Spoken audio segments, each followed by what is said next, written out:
How are we doing, everybody? Welcome to Russell Heritage Golf. Today's video is just on, for me, right hand and left arm relationship in the golf swing, so trail and lead arm if you like. And basically what I'm going to start talking about is I'm going to put the concluding video together of how to find a consistent golf swing before we start to progress on other things in our little golfing journey together. The idea that I think it's really important because if, like I've said a few times, if you tell yourself the wrong story, then you'll kind of always hide behind the fault. Now, one of the most common problems with amateur golfers is the kind of early release, which basically is the kind of feeling of the club head overtaking the handle coming in towards the hit. And that will send, as you can see there, starts to send the ball towards the left-hand side. What golfers then do to compensate is they kind of laterally move quite a lot. Because if I kind of laterally move and flip, it counteracts the amount that the club face would start to move towards the left. However, problematic because it's not ideal. You start doing things like sliding and getting flicky, then obviously you're not going to become that consistent in your game. Occasionally you'll time it, more often than not you won't, hence the inconsistency, hence the kind of level of your handicap never really reduces.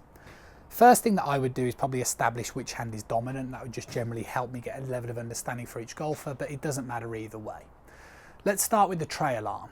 Okay, in terms of the functionality, what I would do is I'd ask an individual to start chipping in the same sort of way. What I would normally see is that if there's somebody who's very flicky, you'll normally find that they're doing the same sort of thing. They'll be flicking in a chip shot as well.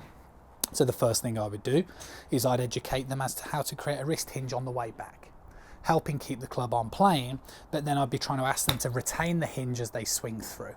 So you can see the way I'm trying to retain this angle. Now when you start to do chip shots, you'll generally find that you're able to hit the ball pretty straight, but also get a nice little contact on the back of the ball. What you're finding when you do trail arm only, so for me right arm only, is that I'm only going to do a short swing because the weight of the club would become too difficult.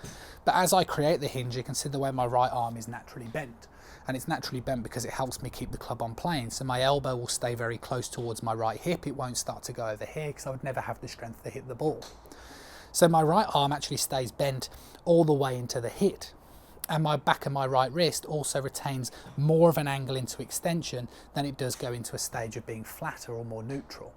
So it's actually quite interesting that your right arm, and I've done the kind of analogy before of skimming a stone, that yes, don't get me wrong, you can generate power and there will be a degree of straightening in the right wrist as you go through towards the hit. But the best way of thinking about this right arm is that it's basically helping you do things like keep the club on plane. And by holding onto the back of the right wrist basically means, as you can see now, the club head comes on the inside of the target line like I've discussed before on the channel in the first part of that little series. I talked about understanding the swing plane and swinging inside to square to inside. And basically by retaining the back of the right wrist and by keeping the right elbow working close to my hip allows me to swing the club on plane and therefore have the best sort of chance of having that sort of in to square to in hit. Now, the lead arm, okay? The lead arm is going to slightly differ in terms of its functionality. So if I start to do a couple of shots just left arm only, what you're going to start to notice with the left arm is that there's going to be more of a rotation of the club face. So it's going to naturally rotate around your lead arm, which is basically around your upper part of your arm and your shoulder. So by doing some swings left arm only, although you might find it very difficult to coordinate short term, what you'll actually find is that the club face will naturally kind of start to create a degree of rotation, which is therefore why when you start coordinating a hit, you'll notice that it starts to go a little bit further. What would also happen in the lead arm, and I've talked about this before and very recently when I talked about the concept of throwing a frisbee. When my lead shoulder goes back behind my head, it basically helps me create that point of release, which means that the club head can start speeding up as we go through towards the hit. So what I mean by this is that as my lead shoulder goes back, it actually helps the club fire through the hitting area and help us find that release. And what I mean by release is just the point when the club and the arm start to go much straighter. So a nice little tip as well is that if you start to hit some shots one-handed, get the feeling of holding onto the back of the right wrist, but be quite disciplined in terms of how far you're trying to hit it. When you start to do it left arm only, start to do a couple of little swings, hold the finish position and then get your right hand to rejoin your left, and that will give you a better feeling as to where you're supposed to be post-impact. Now, hopefully, if you understand the kind of context of this video, what you'll start to understand, if you're somebody who is flippy and slidey, which means this way, all of a sudden you're starting to realise that actually, by triggering a rotation and holding onto the back of the right wrist, you can still hit the ball straight, but you can actually start to do things like hit down on the ball and start to compress it, which is something that I'm going to start talking about on the channel very soon. So to kind of conclude, I don't know if some golfers are going to do this naturally. People that I teach, it's amazing how many people flip.